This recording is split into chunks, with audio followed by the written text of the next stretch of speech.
રાજ્યમાં સવારે 6 થી 10 વાગ્યા દરમિયાન 144 તાલુકામાં વરસાદ વરસ્યો, જે આંકડા પ્રાપ્ત થઈ રહ્યા છે તે અનુસાર અલગ અલગ તાલુકાઓમાં વરસાદ નોંધાયો છે। ભરૂચના વાલિયામાં સૌથી વધુ 6 ઇંચ વરસાદ, ભરૂચના નેત્રંગમાં વરસ્યો 5 ઇંચ વરસાદ, સુરતના ઉમરપાડામાં 4 ઇંચ વરસાદ, વલસાડ શહેરમાં વરસ્યો 4 ઇંચ વરસાદ, વાપી, પલસાણા, રાપરમાં 2.5 થી 3 ઇંચ વરસાદ, સુરતના માંગરોળ, પારડી, ખેરગામમાં 2.5 ઇંચ વરસાદ નોંધાયો છે।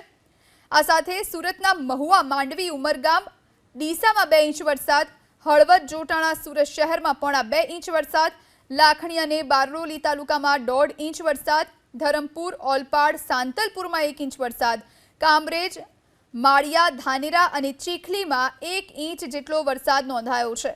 નાંદોદ, ગણદેવી, થરાદ અને વાવમાં 1 ઇંચ વરસાદ, ભચાઉ, વાલોડ, નવસારી અને ડોલવણમાં 0.5 ઇંચ વરસાદ નોંધાયો છે। જે આંકડા પ્રાપ્ત થઈ રહ્યા છે સવારે 6 વાગ્યાથી 10 વાગ્યા સુધીના, તે દરમિયાન 144 તાલુકામાં વરસાદી માહોલ રહ્યો છે। ભરૂચના વાલિયામાં 6 ઇંચ વરસાદ જે સૌથી વધારે છે।